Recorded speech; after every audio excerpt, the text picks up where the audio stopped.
चलिए शुरू करते हैं। देखिए यहाँ पर हमारा पहला क्वेश्चन दिया गया है, मनुष्य में कुल कितनी हड्डियां होती है। तो देखिए करेक्ट आंसर बी हो जाएगा। मनुष्य में कुल 206 हड्डियां होती है, आपको याद रखना है। आगे बढ़ते हैं। दूसरा क्वेश्चन दिया गया है, नवजात शिशुओं में हड्डियों की संख्या लगभग कितनी होती है। तो देखिए नवजात जो शिशु होते हैं उनमें हड्डियों की संख्या लगभग 300 होती है। कितनी होती है? लगभग में 300 होती है। ऑप्शन सी यहाँ पर करेक्ट हो जाएगा। तीसरा क्वेश्चन दिया गया है, मनुष्य की खोपड़ी में कितनी अस्थियां होती है। मनुष्य की जो खोपड़ी होती है उसमें हड्डियों की संख्या कितनी होती है। तो देखिए करेक्ट आंसर ऑप्शन ए हो जाएगा, 8 अस्थियां होती है। चौथा क्वेश्चन दिया गया है, मनुष्य के शरीर में पसलियों के कितने जोड़े होते हैं। तो देखिए पसलियों के जो जोड़े होते हैं वो 12 जोड़े हो। इस तरह से पूछा जाए 24 होते हैं, जोड़ा में 12 जोड़े। ऑप्शन यहाँ पर करेक्ट हो जाएगा। पांचवा क्वेश्चन दिया गया है, शरीर के सर्वाधिक प्रबल अस्थि होती है। तो देखिए करेक्ट आंसर बी हो जाएगा। जबड़े की जो अस्थि होती है ये शरीर के सर्वाधिक प्रबल अस्थि होती है। छठा क्वेश्चन दिया गया है, मानव शरीर की सबसे छोटी हड्डी है। तो देखिए मानव शरीर की जो सबसे छोटी हड्डी है वो है स्टेपिस, जो कि कान में पाई जाती है। और मानव शरीर की सबसे बड़ी हड्डी पूछा जाए तो फीमर होती है, जो कि जांघ में पाई जाती है। आपको याद रखना है, सी यहाँ पर करेक्ट हो जाएगा। मानव शरीर की सबसे लंबी हड्डी है। तो देखिए लंबी हड्डी फीमर बता ही चुके हैं, फीमर जो कि जांघ की हड्डी होती है। आठवां क्वेश्चन है, निम्नलिखित में से कौन मानव के पैर की हड्डी नहीं है। तो देखिए करेक्ट आंसर बी हो जाएगा। ह्यूमरस जो है ये मानव के पैर की हड्डी नहीं है। बाकी तीनों टिबिया, फीबर और फिबुला तीनों जो है ये मानव के पैर की हड्डी है। ह्यूमरस अस्थि कहाँ पाई जाती है? ह्यूमरस अस्थि, तो देखिए करेक्ट आंसर सी हो जाएगा, ऊपरी भुजा की हड्डी। ह्यूमरस अस्थि कहाँ पाई जाती है? ऊपरी भुजा में। ठीक है। मनुष्य शरीर में पैरों की हड्डी, तो देखिए करेक्ट आंसर बी हो जाएगा। पैरों की जो हड्डी होती है वो सरंध्री होती है। ठीक है, मनुष्य के शरीर में पैरों की हड्डी सरंध्री होती है। टीबिया नामक हड्डी किस में पाई जाती है? टीबिया नामक जो हड्डी होती है वो किस में पाई जाती है? करेक्ट आंसर बी हो जाएगा, टांग में पाई जाती है। टीबिया नामक हड्डी कहाँ पाई जाती है? टांग में। ठीक है। मानव शरीर के किस अंग की हड्डी सबसे लंबी होती है? बता ही चुके हैं कि सबसे लंबी जो हड्डी होती है वो जांघ की हड्डी होती है, फीमर जिसको बोला जाता है। दांतों तथा हड्डियों में पाया जाने वाला तत्व है। दांतों तथा हड्डियों में पाया जाने वाला तत्व कौन सा है? करेक्ट आंसर सी हो जाएगा। कैल्शियम और फास्फोरस जो है ये दांतों और हड्डियों में पाया जाने वाला तत्व है। वृद्धावस्था में मनुष्य की हड्डियां क्यों कमजोर हो जाती है? बुढ़ापे की बात हो रही है, तो बुढ़ापे में मनुष्य की जो अस्थियां होती है तो ये कैल्शियम की कमी के कारण से जो है कमजोर हो जाती है। सी हो जाएगा। अस्थि में कौन सा लवण सर्वाधिक मात्रा में होता है? तो देखिए करेक्ट आंसर ये हो जाएगा, कैल्शियम फास्फेट जो है अस्थि में जो है ये सर्वाधिक मात्रा में होता है। अस्थि और पेशियों को आपस में जोड़ता है। अस्थि और पेशियों को आपस में कौन जोड़ता है? करेक्ट आंसर बी हो जाएगा। टेंडन जो होता है अस्थि और पेशियों को आपस में जोड़ता है। मानव के जीवन काल में कितने दांत 2 बार विकसित होते हैं? तो देखिए करेक्ट आंसर सी हो जाएगा। मनुष्य के जीवन काल में 20 दांत ऐसे होते हैं जो 2 बार विकसित होते हैं। मानव शरीर में पाचन का अधिकांश भाग किस अंग में संपन्न होता है? पाचन का अधिकांश भाग, तो देखिए करेक्ट आंसर सी हो जाएगा, छोटी आंत में संपन्न होता है। मनुष्य में पाचन क्रिया कहाँ प्रारंभ होती है? तो देखिए करेक्ट आंसर सी हो जाएगा, मुख में। मनुष्य में पाचन क्रिया कहाँ प्रारंभ होती है? मुख में होती है। ठीक है। मनुष्य पाचन नली लगभग कितने फीट लंबी होती है? करेक्ट आंसर डी हो जाएगा, 32 फीट। ठीक है। मनुष्य की जो पाचन नली होती है वो 32 फीट लंबी होती है, 32 फीट। ठीक है। मुख में मंड यानी स्टार्च के शर्करा में पाचन किसके द्वारा होता है? तो देखिए करेक्ट आंसर बी हो जाएगा, टाइलिन के द्वारा। ठीक है। अगला क्वेश्चन दिया गया है, पाचन तंत्र का हिस्सा नहीं है। तो देखिए यहाँ पर करेक्ट आंसर सी हो जाएगा, कॉर्निया जो है ये पाचन तंत्र का हिस्सा नहीं है। बाकी यकृत, पित्ताशय और आंत तीनों जो है यहाँ पर पाचन तंत्र का। शरीर के लिए एंजाइम आवश्यक होते हैं क्योंकि, तो देखिए शरीर के लिए एंजाइम ऑप्शन डी करेक्ट हो जाएगा। ये जीव रासायनिक क्रियाओं के उत्प्रेरक हैं, इसीलिए आवश्यक होते हैं। दुग्ध प्रोटीन को पचाने वाला एंजाइम है, वेरी इंपॉर्टेंट। दुग्ध प्रोटीन को पचाने वाला एंजाइम कौन सा है? करेक्ट आंसर सी हो जाएगा। रेनिन जो है दुग्ध प्रोटीन को पचाने वाला एंजाइम है। अधिकतम पोषक तत्व रक्त में कहां से अवशोषित किए जाते हैं? तो करेक्ट आंसर सी हो जाएगा, छोटी आंत से। अधिकतम पोषक तत्व रक्त में छोटी आंत से अवशोषित किए जाते हैं। लार में कौन सा एंजाइम पाया जाता है? लार में, तो करेक्ट आंसर बी हो जाएगा। टाइलिन एंजाइम जो है लार में पाया जाता है। पेट में भोजन को पचाने के लिए निम्नलिखित में से किसकी खास आवश्यकता होती है? तो करेक्ट आंसर सी हो जाएगा। पेट में भोजन को पचाने के लिए एंजाइम की खास आवश्यकता होती है। लार किसके पाचन में सहायक होती है? करेक्ट आंसर बी हो जाएगा। लार जो है स्टार्च के पाचन में सहायक होती है। मानव के आमाशय में अम्ल एक्स उत्पन्न होता है जो भोजन के करता है। एक्स है भोजन के पाचन में सहायक, तो करेक्ट आंसर सी हो जाएगा। हाइड्रोक्लोरिक अम्ल सहायक है भोजन के पाचन में, ठीक है। मानव शरीर में भोजन का रक्त द्वारा अवशोषण कहाँ सर्वाधिक होता है? मानव शरीर में भोजन का रक्त द्वारा अवशोषण कहाँ सर्वाधिक होता है? करेक्ट आंसर सी हो जाएगा, छोटी आंत में सर्वाधिक होता है। प्रोटीन का पाचन कहाँ से प्रारंभ होता है? करेक्ट आंसर डी हो जाएगा, उदर से, ठीक है। प्रोटीन का पाचन कहाँ से प्रारंभ होता है? उदर से। अमाशय द्वारा स्रावित रस भोजन को आसानी से पचा लेता है, लेकिन अमाशय स्वयं इन पाचक रसों से अप्रभावित रहता है, क्योंकि, तो देखिए करेक्ट आंसर ए हो जाएगा। अमाशय की दीवार श्लेष्मा के द्वारा सुरक्षित रहती है, ठीक है। आगे बढ़ते हैं। पचे हुए भोजन में मौजूद विषैले पदार्थ का कौन सा अंग चूषण करता है? तो करेक्ट आंसर डी हो जाएगा। यकृत जो है ये पचे हुए भोजन में मौजूद विषैले पदार्थ का चूषण करता है। पेप्सिन है एक, करेक्ट आंसर ये हो जाएगा। पेप्सिन जो है ये एक एंजाइम है, पेप्सिन बदल देता है। करेक्ट आंसर बी हो जाएगा। प्रोटीन को पॉलीपेप्टाइड में जो है पेप्सिन बदल देता है। पाचन क्रिया में प्रोटीन किस पदार्थ में बदल जाते हैं? करेक्ट आंसर सी हो जाएगा, एमिनो अम्ल में। पाचन क्रिया में प्रोटीन एमिनो अम्ल में बदल जाते हैं। निम्नलिखित में से वो अंग कौन सा है जो मानव शरीर में ग्लाइकोजन के रूप में कार्बोहाइड्रेट को जमा करता है? करेक्ट आंसर डी हो जाएगा, यकृत है, ठीक है। यकृत है जो मानव शरीर में ग्लाइकोजन के रूप में कार्बोहाइड्रेट को जमा करता है। पित्त निम्नलिखित में से किसके द्वारा पैदा किया जाता है? करेक्ट आंसर ये हो जाएगा, पित्त जो है यकृत के द्वारा पैदा किया जाता है। पित्त यानी बाइल जमा होता है। करेक्ट आंसर ये हो जाएगा, पित्ताशय में जमा होता है। पित्त यानी बाइल का प्रमुख कार्य क्या है? करेक्ट आंसर सी हो जाएगा, वसा का पायसीकरण यानी इमल्सीकरण करना, ठीक है। ये पित्त यानी बाइल का प्रमुख कार्य है। सर्वप्रथम रक्त परिसंचरण तंत्र का अध्ययन किसने किया था? करेक्ट आंसर डी हो जाएगा, हार्वे ने जो है सबसे पहले रक्त परिसंचरण तंत्र का अध्ययन किया था। पेसमेकर का संबंध किससे है? करेक्ट आंसर डी हो जाएगा, हृदय से। पेसमेकर हृदय संबंधित है। पेसमेकर का कार्य है, करेक्ट आंसर सी हो जाएगा, दिल की धड़कन प्रारंभ करना जो है पेसमेकर का कार्य है। गति प्रेरक किससे संबंधित है? करेक्ट आंसर सी हो जाएगा, हृदय से। गति प्रेरक किससे संबंधित है? हृदय से। निम्नलिखित में से किनकी भित्तियों पर रक्त द्वारा डाले गए दबाव को रक्तदाब यानी ब्लड प्रेशर कहते हैं? तो देखिए करेक्ट आंसर सी हो जाएगा, धमनियों की भित्तियों पर रक्त द्वारा डाले गए दबाव को क्या कहा जाता है? रक्तदाब यानी ब्लड प्रेशर कहा जाता है। सोते समय रक्तदाब में क्या परिवर्तन होता है?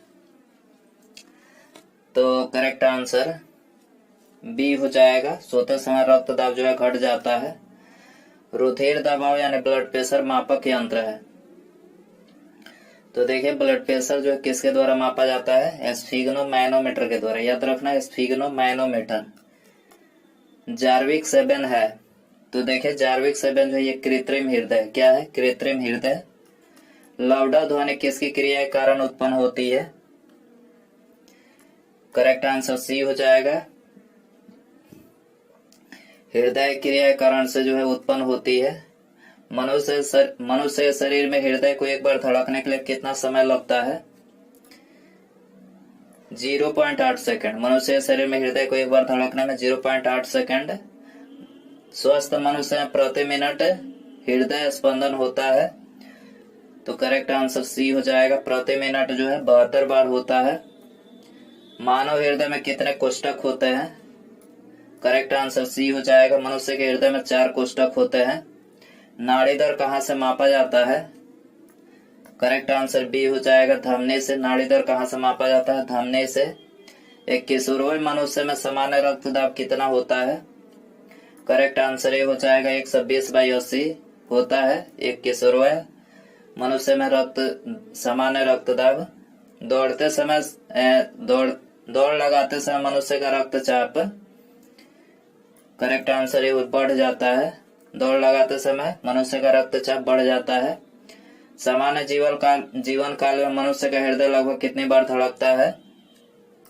2 अरब बार धड़कता है। मानव शरीर में हृदय का कार्य है पंपिंग स्टेशन की तरह। मानव शरीर में हृदय का कार्य किस तरह से? पंपिंग स्टेशन की तरह है। ये हो जाएगा। शरीर की विशालतम धमनी है। करेक्ट आंसर बी हो जाएगा। एआर्टा जो है ये शरीर की विशालतम धमनी है। स्वस्थ मनुष्य शरीर में कुल कितनी मात्रा होती है? रक्त की कुल मात्रा कितनी होती है? करेक्ट आंसर सी हो जाएगा। शरीर के वजन का 7% जो है एक स्वस्थ मानव शरीर में रक्त की मात्रा होती है। एक वयस्क में रक्त का औसत आयतन होता है। करेक्ट आंसर सी हो जाएगा। 5 से 6 लीटर होता है। मानव रुधिर का पीएच है। करेक्ट आंसर डी 7.4 जो है मानव रुधिर का पीएच है। मानव शरीर में रुधिर बैंक यानी ब्लड बैंक का कार्य कौन करता है? करेक्ट आंसर ये हो जाएगा। तिलिया यानी पलिया, जिसको स्प्लीन बोला जाता है अंग्रेजी में। मानव रक्त प्लाज्मा में प्रायः पानी की प्रतिशत मात्रा कितनी होती है? करेक्ट आंसर डी हो जाएगा। 91 से 92% जो है पानी की प्रतिशत मात्रा होती है। पानी की प्रतिशत मात्रा में भिन्नता होती है 91 से 92%। ठीक है। रक्त में पाई जाने वाली धातु है। करेक्ट आंसर डी हो जाएगा। रक्त में लोहा यानी आयरन धातु पाया जाता है। रक्त का शुद्धिकरण कहाँ होता है? फेफड़ा, यकृत, किडनी, तीनों जगहों पर रक्त का शुद्धिकरण होता है। ये सभी हो जाएगा। निम्नलिखित में से कौन सा कथन सही है? शरीर में सारा रक्त किडनी के माध्यम से शुद्ध होता है। ये वाला ऑप्शन सी करेक्ट है। यहाँ पर मानव शरीर में खून के शुद्धिकरण की प्रक्रिया को क्या कहते हैं? डायलिसिस कहते हैं। खून के शुद्धिकरण की प्रक्रिया को डायलिसिस कहते हैं। रक्त में लाल रंग किसके कारण होता है? हीमोग्लोबिन के कारण से। रक्त में लाल रंग हीमोग्लोबिन के कारण से होता है। हीमोग्लोबिन में होता है लोहा होता है। क्या होता है? लोहा। शरीर में हीमोग्लोबिन का कार्य है ऑक्सीजन का परिवहन। शरीर में हीमोग्लोबिन का क्या कार्य है? ऑक्सीजन का परिवहन है। हीमोग्लोबिन किसका महत्वपूर्ण घटक है? आरबीसी का महत्वपूर्ण घटक है हीमोग्लोबिन। कौन सी रक्त वाहिका है साफ रक्त फेफड़ों से हृदय में ले जाती है? तो करेक्ट आंसर डी हो जाएगा। फुसफुस सीरा जो होती है ये साफ रक्त फेफड़े से हृदय में ले जाती है। निम्नलिखित में से किसकी सहायता से रक्त द्वारा ऑक्सीजन ले जाया जाता है? करेक्ट आंसर ये हो जाएगा। लोहित कोशिकाओं की सहायता से जो रक्त द्वारा ऑक्सीजन ले जाया जाता है। किसके मौजूदगी के कारण शरीर के भीतर रक्त जमता नहीं है? तो करेक्ट आंसर डी हो जाएगा। हिपैरिन की उपस्थिति के कारण से जो है शरीर के भीतर जो है रक्त जमता नहीं है। मानव शरीर का रक्त बैंक कहलाता है। तो देखिए करेक्ट आंसर ये हो जाएगा। पलिया जो है ये मानव शरीर में रक्त बैंक कहलाता है। रुधिर के प्लाज्मा में निम्नलिखित में से किसके द्वारा एंटीबॉडी निर्मित होती है? करेक्ट आंसर बी हो जाएगा। लिम्फोसाइट के द्वारा। ठीक है। रुधिर के प्लाज्मा में लिम्फोसाइट के द्वारा जो एंटीबॉडी निर्मित होती है। लाल रक्त कणिका यानी आरबीसी किस नाम से जानी जाती है? करेक्ट आंसर ये हो जाएगा इरिथ्रोसाइट के नाम से। ठीक है, आरबीसी किस नाम से जानी जाती है? इरिथ्रोसाइट। लाल रक्त कणिकाएं यानी आरबीसी कहाँ उत्पन्न होते हैं? तो देखिए आरबीसी अस्थिमज्जा में उत्पन्न होते हैं। कहां पर? अस्थिमज्जा, ऑप्शन डी हो जाएगा। निम्नलिखित में से किसको आरबीसी का कब्रिस्तान कहा जाता है? तो आरबीसी का कब्रिस्तान जो है पलीहा को कहा जाता है, पलीहा। मनुष्य की लाल रक्त कोशिकाओं का जीवन काल कितना होता है? तो आरबीसी का जीवन काल 120 दिन का होता है। डब्ल्यूबीसी का पूछा जाए तो 1 से 4 दिन का, 1 से 4 दिन का डब्ल्यूबीसी का होता है। मानव शरीर में लाल रक्त कण का निर्माण कहाँ होता है? अस्थिमज्जा में होता है। आरबीसी का निर्माण कहाँ होता है? अस्थिमज्जा। लाल रुधिर कणिकाओं का उत्पन्न निम्नलिखित में से किसके द्वारा होता है? अस्थिमज्जा के द्वारा होता है। उच्च उनतास पर मानव शरीर में आरबीसी, तो आरबीसी की संख्या बढ़ेगी उच्च उनतास पर। ठीक है, सफेद रक्त कण यानी डब्ल्यूबीसी का मुख्य कार्य है, डब्ल्यूबीसी का मुख्य कार्य है रोग प्रतिरोधक क्षमता धारण करना। ठीक है, मनुष्य के रक्त में श्वेत रक्त कणिकाओं की कौन सी किस्म अधिक होती है? तो आरबीसी की किस्म जो अधिक होती है न्यूट्रोफिल्स, न्यूट्रोफिल्स डी हो जाएगा। जब कोई बाहरी पदार्थ मानव रुधिर प्रणाली में प्रविष्ट होता है तो प्रतिक्रिया कौन प्रारंभ करता है? डब्ल्यूबीसी प्रारंभ करता है, डब्ल्यूबीसी बी हो जाएगा। रक्त समूह यानी ब्लड ग्रुप की खोज करता है। करेक्ट आंसर ये हो जाएगा लैंड स्टीनर जो है ब्लड ग्रुप की खोज करता है। आरएच फैक्टर का पता लगाया, आरएच फैक्टर का पता लगाया लैंड स्टीनर तथा बीएनर ने। ठीक है, किस रुधिर वर्ग में एंटीबॉडी नहीं पाई जाती है? एबी रुधिर वर्ग में जो एंटीबॉडी नहीं पाई जाती है। किस रुधिर वर्ग में दोनों एंटीबॉडी पाई जाती है? वो रुधिर वर्ग में जो है दोनों एंटीबॉडी पाई जाती है। किस रुधिर वर्ग में कोई एंटीजन नहीं पाया जाता है? करेक्ट आंसर डी हो जाएगा। वो रुधिर वर्ग में जो है कोई एंटीजन नहीं पाया जाता है। एंटीजन प्रतिजन एक ऐसा पदार्थ है जो प्रतिरक्षी के निर्माण को बढ़ावा देता है। ठीक है, प्रतिरक्षी के निर्माण को सी हो जाएगा। एंटीबॉडी का मुख्य कार्य किसके विरुद्ध होता है? संक्रमण के विरुद्ध होता है। एंटीबॉडी का मुख्य कार्य किसके विरुद्ध होता है? संक्रमण के विरुद्ध। आरएच फैक्टर का नाम किससे संबंधित है? तो आरएच फैक्टर बंदर से संबंधित है। आरएच तत्व के अनुसार कौन सी जोड़ी विवाह के लिए उपयुक्त नहीं है? तो करेक्ट आंसर ए हो जाएगा। आरएच प्लस पुरुष तथा आरएच माइनस जो है ये विवाह के लिए जोड़ी उपयुक्त नहीं है। संतानों की भ्रूणीय अवस्था में माता के गर्भाशय के अंदर ही रक्त का थक्का बनने से मृत्यु हो जाती है। इस रोग को इरिथ्रोब्लास्टोसिस